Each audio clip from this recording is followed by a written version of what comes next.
This is a computer that analyzes thoroughbred horse racing. It's on sale here at the Sharper Image store. You input information about an individual horse's history and performance, and it predicts which horse will win the race. Now, computers are being used for more than just gambling, that is figuring out who will win. Athletes are using computers to figure out how to win, from individual sports like running and gymnastics to big-time pro sports like baseball and football. Today, we'll take a look at the growing role of computers in sports on this edition of the Computer Chronicles.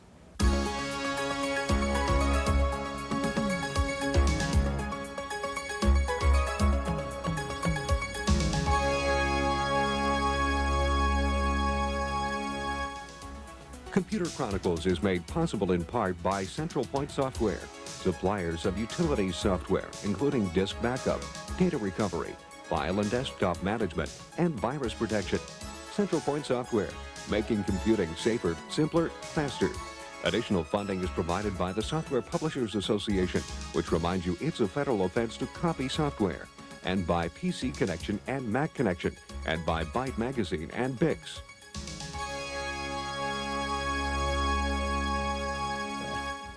Welcome to the Computer Chronicles. I'm Stewart Cheifet, and with me this week is Heidi Roizen, president of T-Maker. Heidi, I'm playing this Jack Nicklaus Unlimited golf game. It's the newest generation of these golf simulation games. And while it's a game, the Accolade people who put out the game actually have done some research. And they say if you practice playing a computer game, you really do play better when you get out on the real course, believe it or not. Seems amazing to me. Now, Heidi, I know you're interested in sports because your company T-Maker comes out with click art for sports and games. What is that? Right. This is a collection of images that we've put together for the desktop publisher to use in athletic-related publications, either on the Mac or on the PC. Now, Heidi, we're talking about computers and sports, and I know sports may not be the most serious application that computers are used in, but in terms of the software technology, the software design that goes into this kind of stuff, is it applicable to other more serious areas? No, I think absolutely. I think you can see a lot of similarities between what you find designed in sports-related software and general business applications across the board. I mean, to look at this screen, it doesn't take much to imagine that one could turn the basic software into a flight training simulation or medical simulation. Also, sports is very data intensive as best as I can tell, and so, you know, the statistics that you keep on baseball are very similar to what you do in your business. Sure. Well, Heidi, today we'll see several ways in which computers are being used in the sports world, from baseball and football to track, gymnastics, and scuba diving. Now, when it comes to world-class sailing, the winner is often determined not only by the skill of the ship's crew, but by the skill of the ship's designer. And these days, the designer's main tool is a computer. Here's a report. Sailors racing in the America's Cup yacht race are at the mercy of fickle winds, unpredictable ocean currents, and tenacious opponents. To overcome all of this, the yachtsmen have come to rely on computers to do everything from design their boats to simulate races even before the actual boat ever touches the water. That makes this premier world-class racing event more than just a battle of sailing skill. It is entirely dependent upon technology. I mean, people use computers to design their boats. They use computers to sail their boats. There are onboard computers to help with navigation, speed, direction. They use computers to manage their syndicates. They use computers sometimes to even track the competitive performance of other skippers. So the use of information technology in the America's Cup is pervasive. The American boat, Stars and Stripes, was designed on an HP 9000 using a software program called Fast Yacht. The design was then fine-tuned by simulating races on another computer, which generated wind and sea conditions based on actual weather data. The New Zealand boat was also a high-tech marvel. HP computers were used to monitor the shape and twist of the sails to squeeze out the optimum performance. And another HP computer was used just to keep tabs on the American boat's position. The 1992 America's Cup race will also feature state-of-the-art computers. But even the people at HP say it is the application of the technology, not the technology itself, which will determine the winner. What it comes down to, really, is the skill of the designers and the skill of the sailors. I mean, the computers are not taking over, but what they're doing is the proper use of information technology are allowing both the designers and the sailors to optimize their performance and maximize their competitive advantage. For the Computer Chronicles, I'm Maria Gabriel.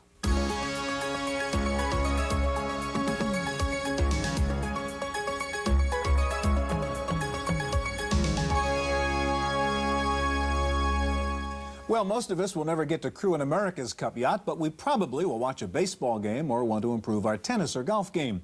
Here to show us how computers can help are Tim Ramashowski of Stats Inc. and Steven Reisenhoover of Peak Performance Technologies. Heidi?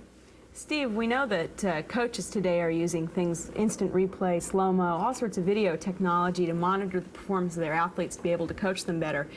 What is the advantage of using a computer to do that? Once the computer's acquired the data from the performance, it can play it back over and over from different angles. Coach may want to look at the performance from above or from another side. And also, it gives numbers to the performance. How fast was the ball going when the pitcher released it? What was the impact speed of the club? Now, how does that data get into the computer? The software uses video. It uses a frame grabber, which imports the image in order to get the data, and a controller board, which moves the tape in the VCR to allow the user to do that. So you literally start with video and then process it inside your program. All right, we're going to get back to your stuff in a minute. I want to turn to you, Tim. Another way of analyzing an athlete's performance is not only by watching it, but by dealing with the stats, and I guess that's your approach. And tell us, you deal with baseball here, and show us an example of how you get this data into your system for a professional baseball team. Okay, I'll show you here a system we use up in the press box as we're going along in the game. And the program is called Play Ball. And I'm going to be doing the second half of an inning of June 18th of last year with the Padres and the Giants. And the second half of the first inning, Brett Butler is up. Now, we score every pitch and every lineup change and everything that happens in sequence so that we know it can exactly recreate the game. For example, Brett Butler looked at two called strikes. So that's T for take a strike? Take a strike. Hit an F for a foul ball.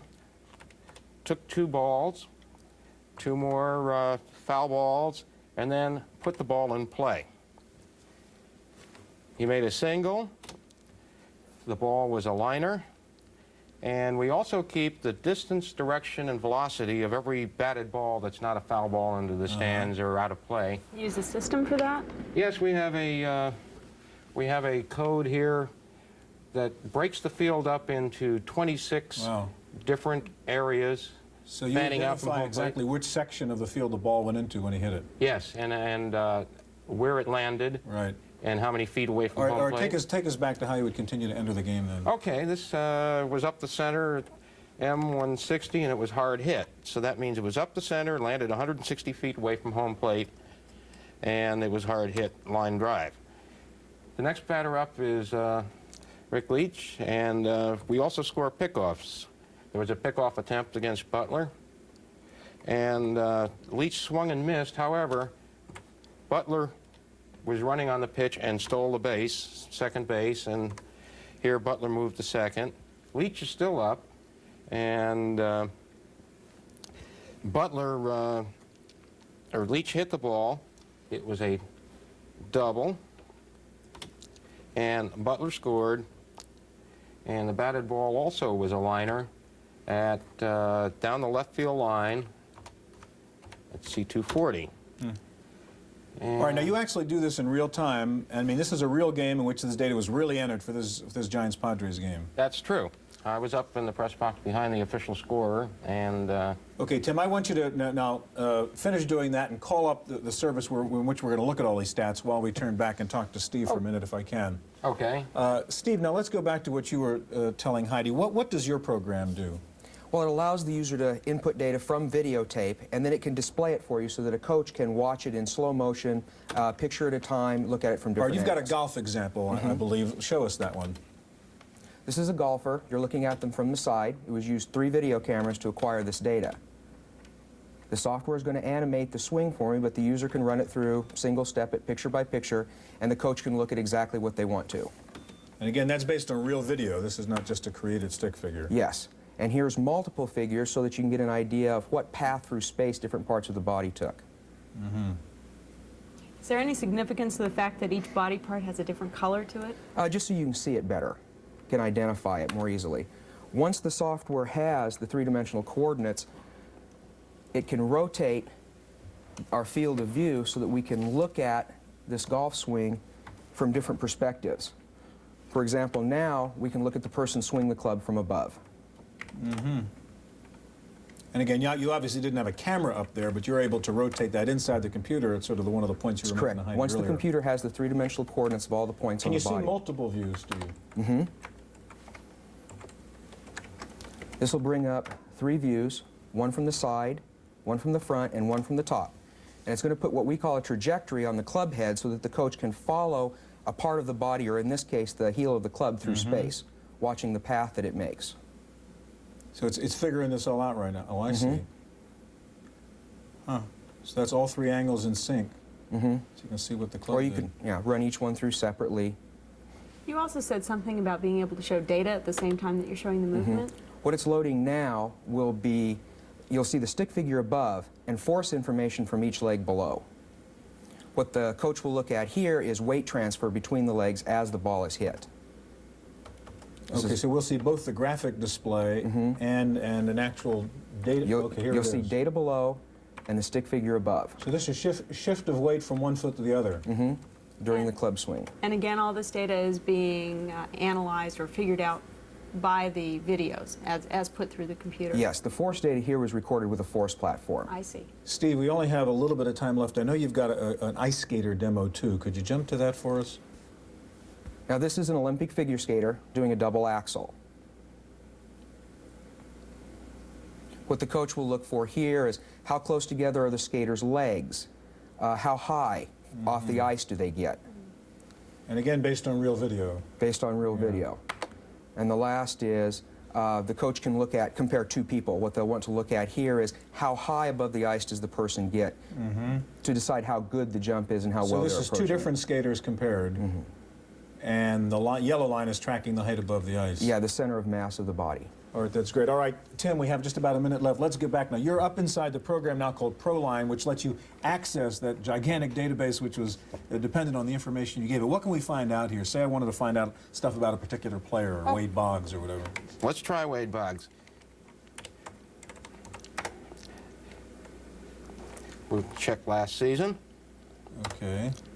And it gives you all kinds of information, left-handed, right-handed pitchers, with runners on, splits by month. So this is how we're able to see those incredibly detailed statistics while we're watching a game on TV? That's true. ESPN accesses this database, and I thought one thing that was interesting here is that when Wade Boggs hits the first pitch, he's batting 167 last season, and this is a lifetime 340 hitter. He's not too good on the first pitch, but he goes up to 305 after the first pitch, whether it's a ball or a strike, huh? That's right. That's interesting. How about a pitcher, real quick? We're almost out of time here. Sid Fernandez, what can we find out about his pitching style? Well, there are a few Fernandezes in baseball. Okay, So we pick one of the 3. 2. Sid Fernandez is a slow-throwing left-handed pitcher, and one thing you would expect to see is that he would be better off against left-handed batters than right-handed batters.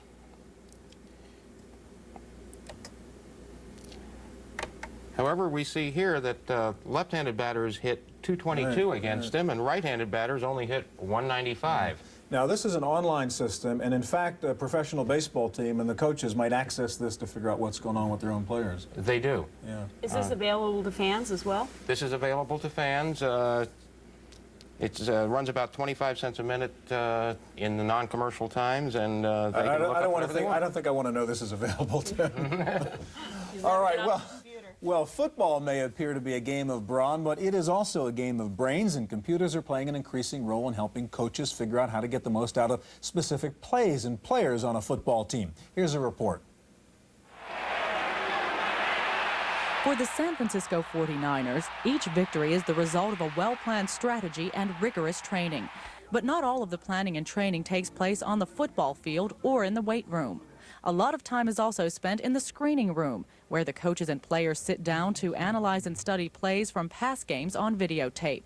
And when you think of all the combination of plays, players, and games, it's no wonder they need computers to keep track of it all. The computer-based editing system used by the 49ers is called the Lexicon Sports Video Editor from Sports Tech. It lets the team catalog their entire season play by play. They can basically see anything they want to on one given tape. If they want to see, say, all the runs that someone has let's say they're watching the Rams again. Every run that they run out of a certain formation and what hole they go through in the offensive line, where their blocking schemes are, how they pass protect. You know, if manually, the game probably would be over by the time I got him that tape. The video editing system uses a PC to log and mark all the different plays on the game tapes. The plays are then assigned codes and edited onto separate blank tapes, depending on what the coaches want to see. The lexicon system can handle up to 4 game tapes at once and can create up to 16 customized reels containing specific types of plays. Not only is the system used by the 49ers to evaluate their own performance, but they also use it to study the other team's strategy. Given the mountain of data that comes out of each game, the computer system enables the coaches to get what they want in days rather than weeks. And with tons of money riding on each game, speed in computing has become as important as speed on the field. For the Computer Chronicles, I'm Maria Gabriel.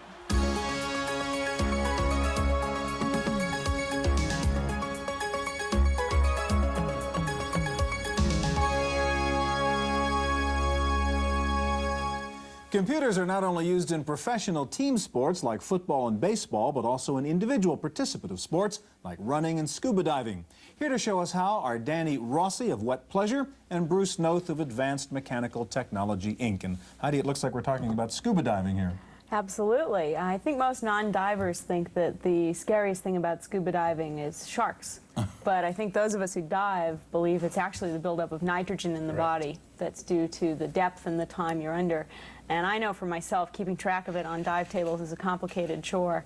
It looks like you've got a computer solution to it here. These computers, which are water activated, not only provides us the calculations for the nitrogen absorption that the body suffers during our dive, but also keep track of not only how long we've been at different depths, but also for how long we stay for the total dive.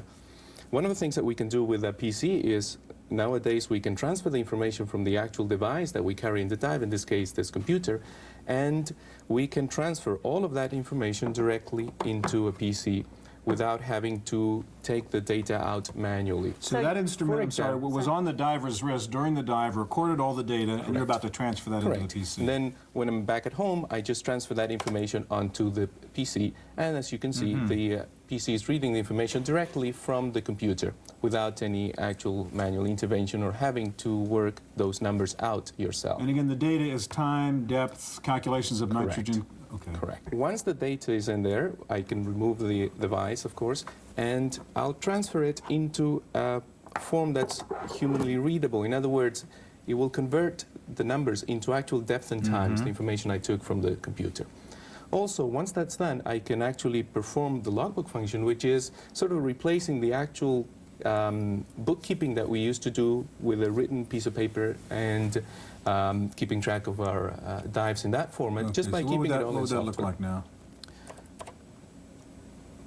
So we transfer the information into the logbook, and then I could just work into selecting and showing exactly what we did during our dives.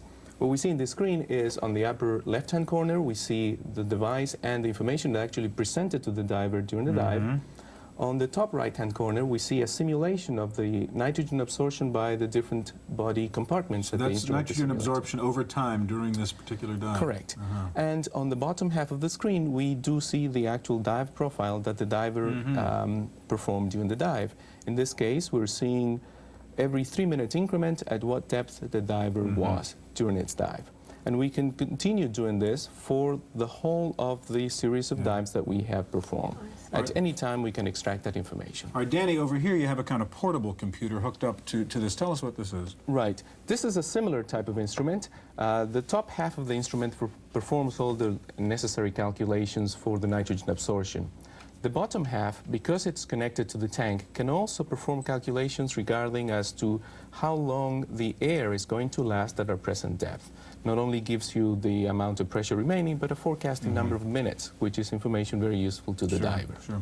All right, Bruce, I want to turn to you now, and you've got a kind of complex system we have with a explain what this hardware configuration is. That's a force platform. It measures ground reaction forces and is used in things like sports analysis. What kinds of sports? Say running, and also almost any kind of sport like baseball, weightlifting, shot put, whatever. Okay. As well as gait analysis in hospitals and stability analysis. All right, so I think I'm going to be your dummy here. Tell us what to do. Do you mind actually standing on the platform? Okay. I'll just let me give a quick explanation of what it does. The blue line on the screen is the force vector. The length of that line represents your weight. We don't tell you what that is, but we actually know what it is. And also now if you sway from side to side, you can see the top purple bar goes back and forth. That's a force in the horizontal direction. And we can measure, for instance, the torque about the vertical axis field due to the twist. Okay. Yeah, perfect. You're the best. All right. So that's the bottom purple bar, do it one more time, goes positive and negative, and that's the torque about the vertical axis. So we measure 3 force components and 3 torque components, and that tells us a lot about how one walks. Now what we'll do is do a, if you'll step off, let's do a quick gait measurement here. So now just walk across the platform normally. And we can see a quick view here that tells us the data is good. And now, let me analyze the data.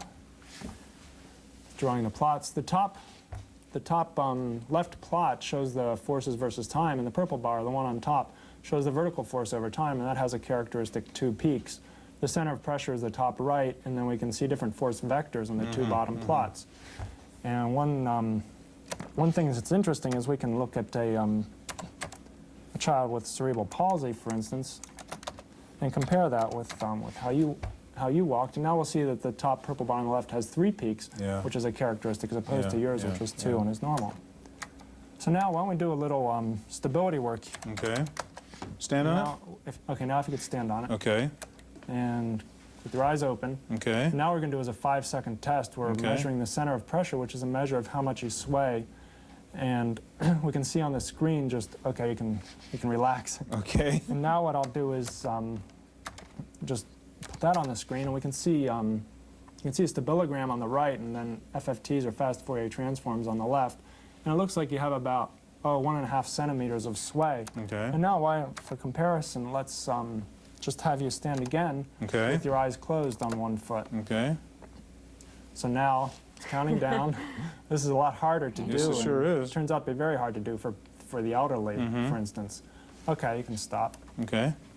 And now, we'll analyze this and compare that with the 1.5 centimeters. And now this is more like, looks like 4 centimeters. So you can see how much your eyes affect your sway. And sway is important because the elderly sway more, and they're at a high risk of falling. Pharmaceuticals, different drugs, and alcohol can affect your sway, and even lead poisoning in children. So why don't you pick up the golf club? Okay. Let's look at golf here. I'm not a golfer. Everybody's going to see that immediately. Okay. Now you can, yep. And take a swing when you're ready. Anytime? Sure. Here we go. Okay. Now we can see a line on the screen, and let's just analyze this and look at how your center of pressure traveled. And there we can see, it's a little hard to see, on the upper right-hand side we can see the center of pressure went forward as you went forward on your feet, and then back as you relaxed. And a pro golfer could use this kind of information to figure out how to do this all better, I assume. Definitely. Golf club companies are interested in using this now. Gentlemen, thank you very much. That's our look at computers and sports. Stay tuned now for this week's Computer News.